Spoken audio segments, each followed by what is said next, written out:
आज वो मरे नहीं है साथ संगत जी, क्योंकि कबीरदास ने यूं ही नहीं लिखा होगा कि मैं न मरबो संसारा, अब मुझे मिलियो जीवन हारा। वो मरे नहीं है, क्योंकि सच्चाई को उन्होंने जाना। क्योंकि जन्म अगर सत्य है तो मृत्यु शाश्वत सत्य है। जन्म अगर मायाग्रस्त है तो मृत्यु माया मुक्त है। जन्म अगर उत्सव है तो मृत्यु महोत्सव है।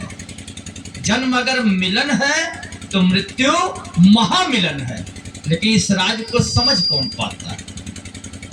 इसी राज को जो गुरु की कृपा से जान लेता है, वह शंकर के तत्व ज्ञान को, मीरा के विश्वान को, सुकरात की मस्त तान को, दयानंद के हलाहल पान को, श्री कृष्ण के गीता गान के रहस्य को जान लेता है। लेकिन ये बगैर गुरु के कृपा के संभव नहीं है। इसीलिए साथ संगत जी, आज गुरु की महिमा का ही गुणगान हो रहा है।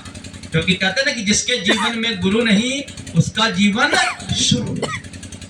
वास्तव में साथ संगत जी, अभी महात्मा गीत दे रहे थे ना कि मिट्टी की तू मूरत है, मिट्टी में समाना है, और जल कर के तुझे एक दिन खाक हो जाना है। सच्चाई यही है, मिट्टी से मिट्टी पर और मिट्टी में, यही जीवन है।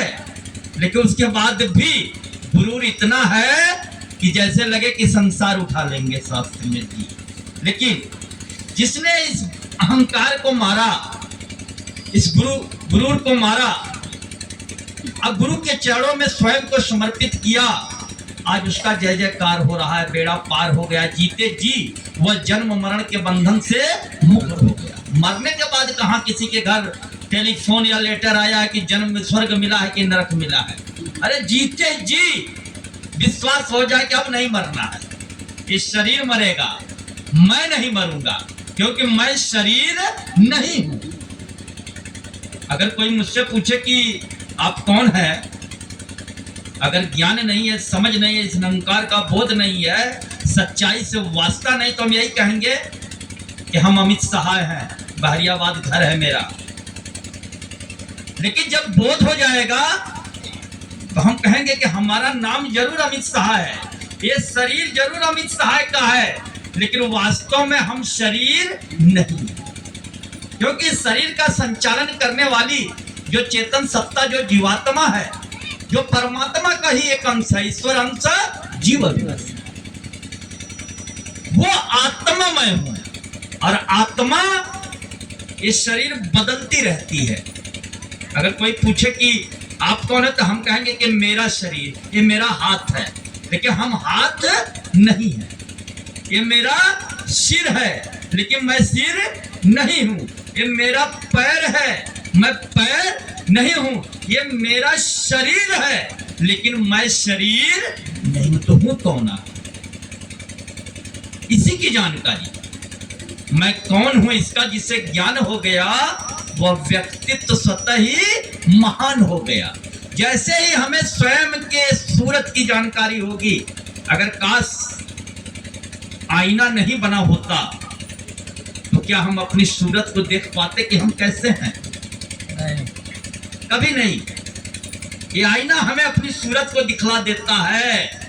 उसी तरह से जब ब्रह्म ज्ञान रूपी आईना जीवन में गुरु दे देता है, तो हम आईने में खुद को और खुद में आईने को देख लेते हैं। यानी जो तू वही मैं, जो मैं वही, जो आत्मा वही परमात्मा, जो परमात्मा वही आत्मा, जो बुद्ध वही सागर, जो सागर वही बुद्ध, जो जीव वही शिव, जो शिव वही जीव। ऐसा मिलन, महामिलन साथ संगत जी कब होता है?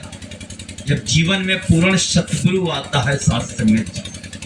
आज गुरुओं की कमी नहीं है, पूर्ण सदगुरु की बात। इसीलिए कबीरदास जी ने लिखा होगा कि कंसु का गुरु हद का, बेहद का गुरु और जब बेहद का गुरु मिले तो मिले ठिकाना।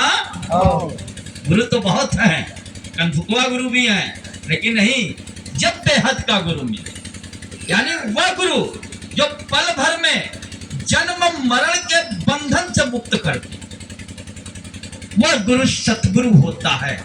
और सतगुरु सिर्फ एक होता है, धरती पर समय काल के हिसाब से दो नहीं होता है। और साथ में जी ऐसा सतगुरु आया जिसने हमको जीते जी जन्म मरण के बंधन से मुक्त कर दिया। आप कहाँ मरना है? अभी भी अगर भय है, मौत की घबराहट है, मरना तो सभी को, इस शरीर का अंत तो होना है। लेकिन ब्रह्मज्ञानी मरता नहीं, इसीलिए कहते कि ब्रह्म लीन हुआ, ब्रह्म में लीन हो गया, विलीन हो गया। बाकी अज्ञानी लोग मरते हैं।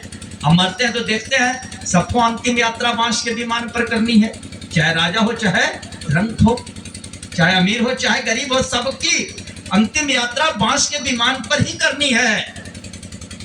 और जब यात्रा निकलती अंतिम, तो हम कहते भी हैं वो मुर्दा कहलवाता भी है। हम नहीं कहते बल्कि मुर्दा कहलवाता है।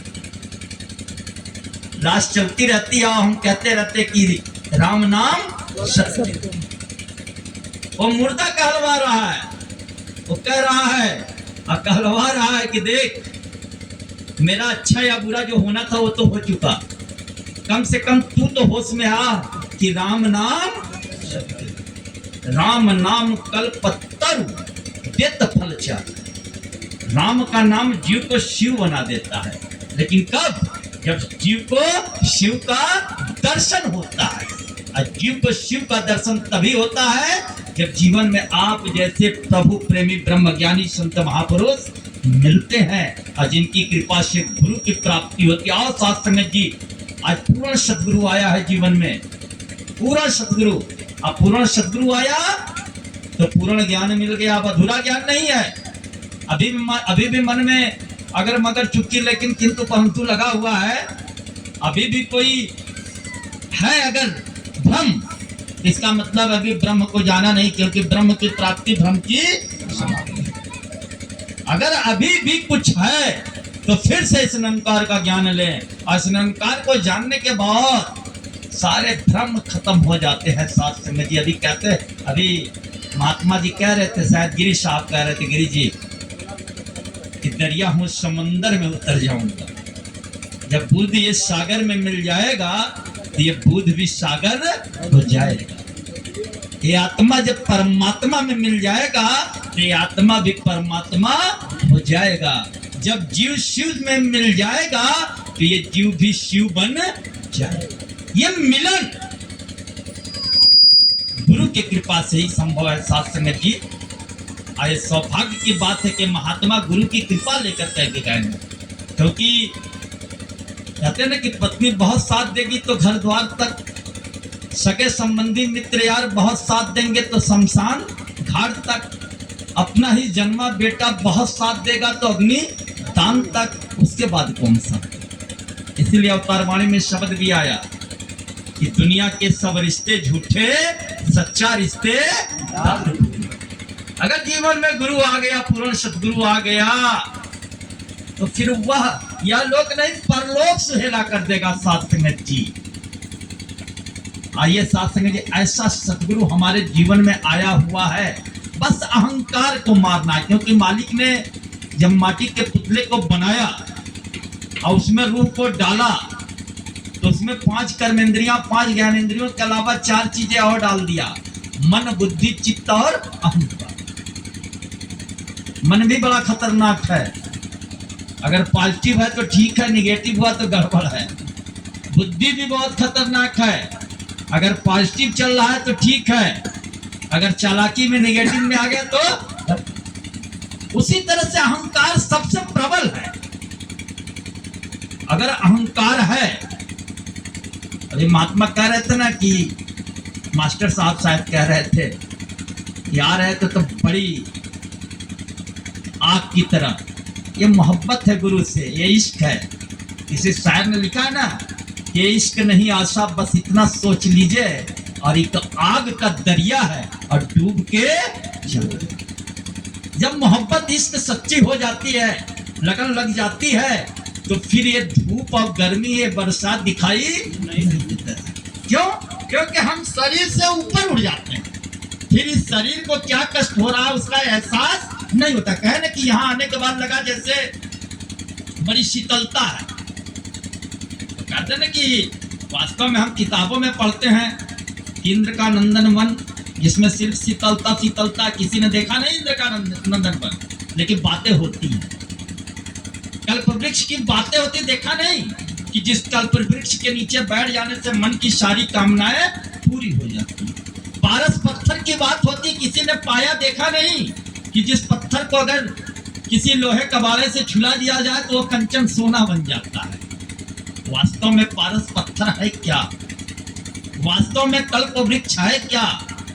वास्तव में इंद्र का नंदन वन है क्या? ये बात शास्त्रज्ञ जी जब जीवन में गुरु आता है तब समझ में आता है। यही नंदन वन है इंद्र का, जहां पर आने के बाद भी जेठ की दोपहरी में सारा जग जले जब, कीमत चुकाए कौन शीतल फुहार की, और सगर सुतों से त्राहि त्राहि करे जब, सूर्य सरिता सी आई सुधा गंगा धार की, और जाति पाति छेद कर माया गढ़ वेद कर, ज्ञान सरसाई प्यार सत्कार की, अब पाए पड़ रिद्ध निध जग में प्रसिद्ध हंस, कली काम सिद्ध बनी बाणी। कहने का भाव साथ संगत जी, जब संत महापुरुष अवतारी पुरुष जब स्वयं सदगुरु आता है जीवन में तो सारे रहस्यों से पर्दा हटा देता है। इस आंख का भी ऑपरेशन कर देता है अपने ब्रह्म ज्ञान के द्वारा। अब तो हम जैसे आप मिलते कहते हैं धन रंग का, आप समझते हैं आपके शरीर को हो रहा है, नहीं, हमारे और आपके शरीर के बीच में एक निरंकार है, इसका ज्ञान हो चुका है। इस निरंकार को कहते हैं धन रंग का, और आपका सम्मान भी हो जाता है। लेकिन अगर शरीर टकरा गए तब इस निरंकार से यही भ्रम दूर करना है। ये भ्रम जितना हम संत महापुरुषों के श्री चरणों में बैठेंगे, जितना इनके अमृत वचनों को श्रवण करेंगे, उसको जीवन में उतारेंगे, उतने ही हम दृढ़ से मन से मजबूत होते चले जाएंगे। साथ संग जी, एक दिन ऐसा हो जाएगा कि मन चंगा तो कठौती में, अरे मन के हारे हार है, मन के जीते जीत, मन की तरंग मार लो बस हो गई भजन, और आदत बुरी सुधार लो बस हो गई भजन। अरे मेरो मन अनंत कहाँ सुख पावे। सूरदास जी ने बड़ा सुंदर लिखा ना कि मेरो मन अनंत कहाँ सुख पावे। और जैसे उड़ी जहाज की पंछी उन जहाज पर, जैसे समुद्र में कोई जहाज है और जहाज पे बैठा हुआ कोई पक्षी है, वो पक्षी उड़ जाए, अब फिर उसे अपना और ठिकाना बनाना है, बैठना तो उड़ करके फिर उसी जहाज पर आना पड़ेगा, क्योंकि और दूसरा ठिकाना मिलने वाला।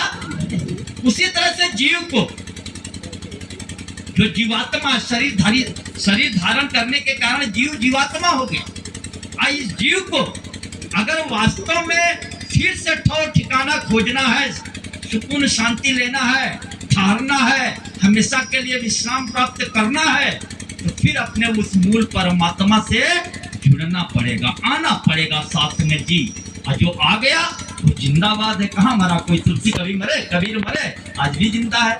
क्योंकि माखन चोर अगर कृष्ण ज्ञानियों के सिरमौर बने तो किसकी बदौलत? गुरु की बदौलत। अगर राजा दशरथ के बेटे राम मर्यादा पुरुषोत्तम प्रभु श्री राम बने तो किसकी बदौलत? गुरु की बदौलत। एक 999 कत्ल करने वाले दस्यु राज वाल्मीकि अगर रामायण जैसे ग्रंथ की रचना करके आज हमारे सरताज बने हुए तो किसकी बदौलत? गुरु की बदौलत। उन्होंने प्रारंभ में लिखा, दलित ब्राह्मण तुलसी जिनको खाने का ठिकाना नहीं, वह भी अगर रामचरितमानस जैसे ग्रंथ की रचना करके आज हमारे बीच आदर्श के रूप में जिंदा है, प्रस्तुत है, तो किसकी बदौलत? गुरु की बदौलत। प्रारंभ में ही लिखा कि बंदो गुरुपद कंज कृपा सिंधु नर रूप हरि, महामोहतम पुंज जासु वचन। ये नर रूप में नरहरि नहीं आते तो ना तो हमें राम का पता चलता, ना हम रामचरितमानस जैसे ग्रंथ की रचना करते। एक कबीर जिसके माँ बाप का पता नहीं, वह भी अगर दावा करते हैं कि कबीर दास की उल्टी बाणी और बरसे कंबल भीगे पानी, के दावा किसकी बदौलत करते हैं? गुरु की बदौलत। और शास्त्र में जी अगर स्वामी राम तीरथ दास ब्रह्मनिष्ठ बने, तत्वदर्शी बने तो किसकी बदौलत? गुरु की बदौलत। अगर विवेकानंद जी ने शिकागो शहर में जाके अगर शून्य पे घंटों व्याख्यान दिया और दुनिया को अपनी तरफ आकर्षित कर लिया, अध्यात्म का संदेश दिया, तो किसकी बदौलत? गुरु परमहंस की बदौलत। अगर गणिका जैसी वेश्या, अजामिल जैसा पापी, सदन जैसा कसाई, सज्जन जैसा ठग, कौला जैसा राक्षस भी आज अगर श्रद्धा के पात्र बन गए, आज उनकी जय जयकार हो रही, तो किसके बदौलत? गुरु की। और शास्त्र में जी इसीलिए कहे कहा गया कि 3 लोक 9 खंड में गुरु से बड़ा ना कोई, और कर्ता करे न कर सके गुरु करे सो। तो गुरु तो आया हुआ, लेकिन गुरु चरणों में आना आसान नहीं है। शास्त्र में कहते ना कि यही दरावत बड़ी कठिन, इतना आसान नहीं सब आ जाए। जब माथा झुकना नहीं चाहता है शास्त्र में जी, इतनी अकड़ इंसान के अंदर है कि वह टूट सकता है। जैसे मूसर है, उसके अंदर बड़ी हार्डनेस होती है, यानी कठोर होता है, वह टूट जाएगा लेकिन झुकेगा। लेकिन एक धनुष है, उसके अंदर हार्डनेस नहीं है, कठोरता नहीं है, उसके अंदर इलास्टिसिटी, वो क्या कहते हैं, इलास्टिसिटी को लचकता है, यानी वो लचक सकता है। अगर हम भी धनुष की तरह अगर लचक गए तो फिर बात बन जाएगी, विजय मिल जाएगा, निशाना लग जाएगा। और अगर मूसर की तरफ पड़े रहे या नहीं झुके तो झुकना पड़ेगा। जिस दिन झुकेंगे उस दिन टूट जाएंगे, बिखर जाएंगे। और शास्त्र में जी आज गुरु हमें धनुष बना रहा, लेकिन हम बन जाएं।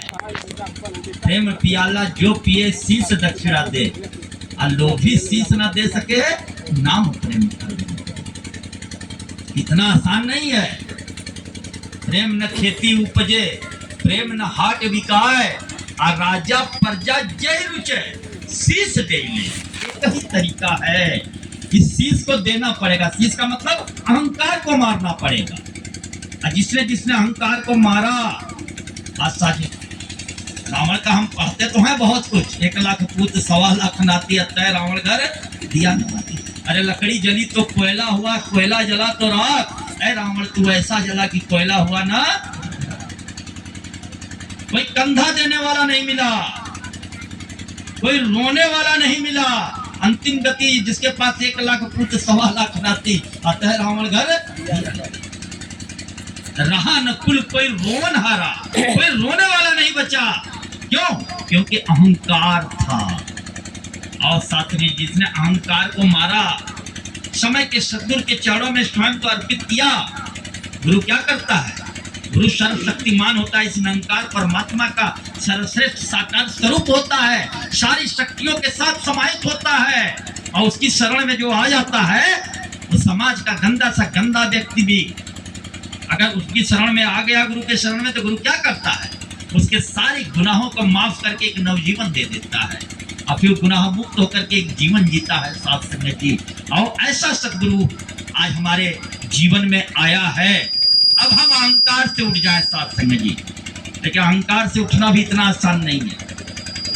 आज से एक घटना याद आ रही है कि दास गया था बारियाबाद थाने पे ही कुछ काम था।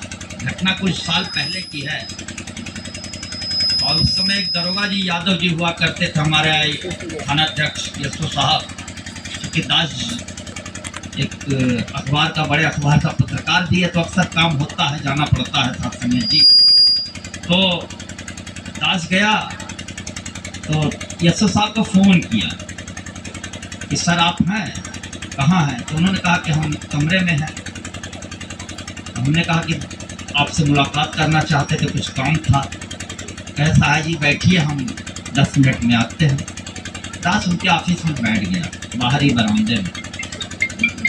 थोड़ी देर में यशो साहब एक काले रंग की बाइक लेके आते हैं, और जब करीब आते हैं तो देखता है दास उस पर लिखा हुआ है धन निरंकार।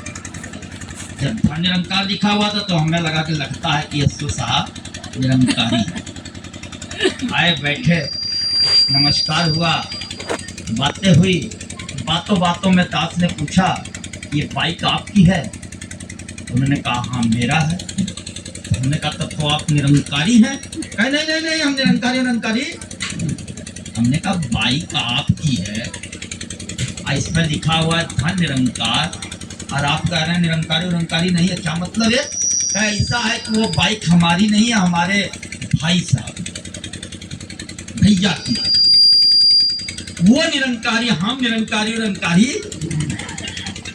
मैंने कहा अच्छी बात है, अगर वो निरंकारी तो इसमें आपको इतना परेशान होने की क्या बात है?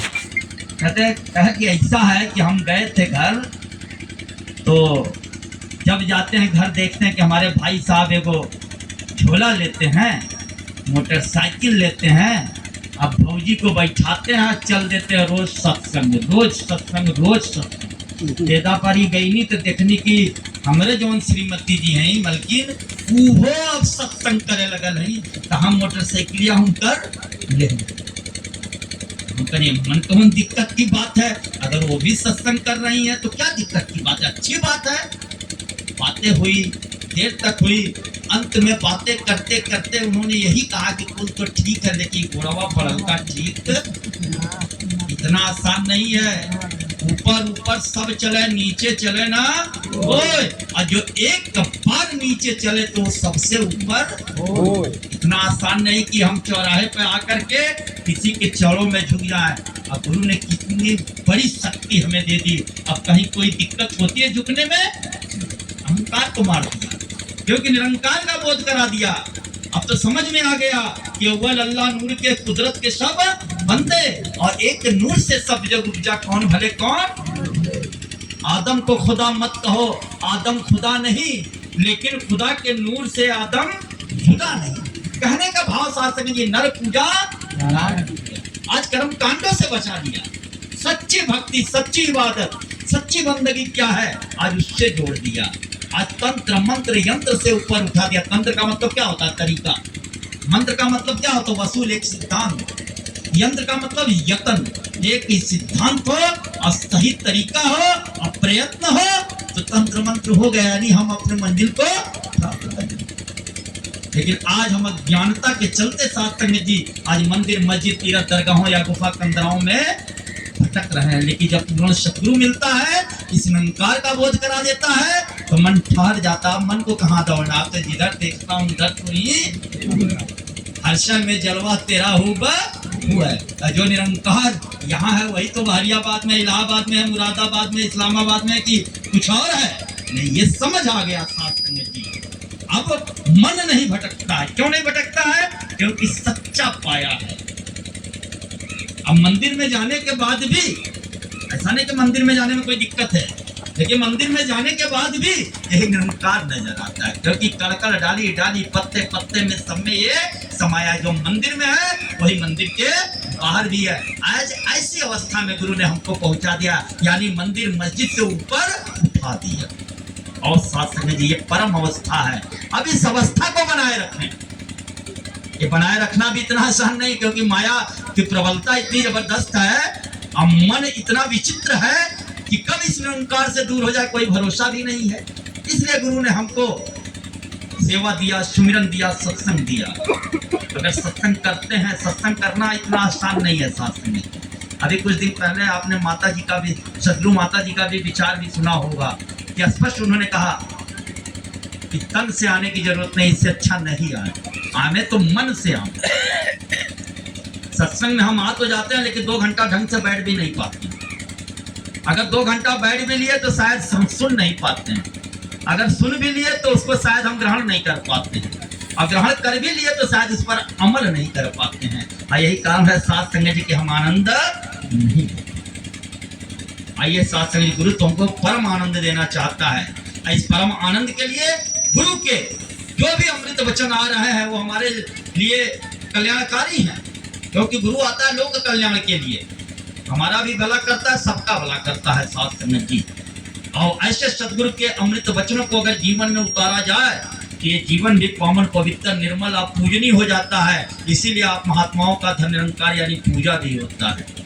और साथ संगत जी ये वचनों का असर है, वो जीवन में उतारने का असर है।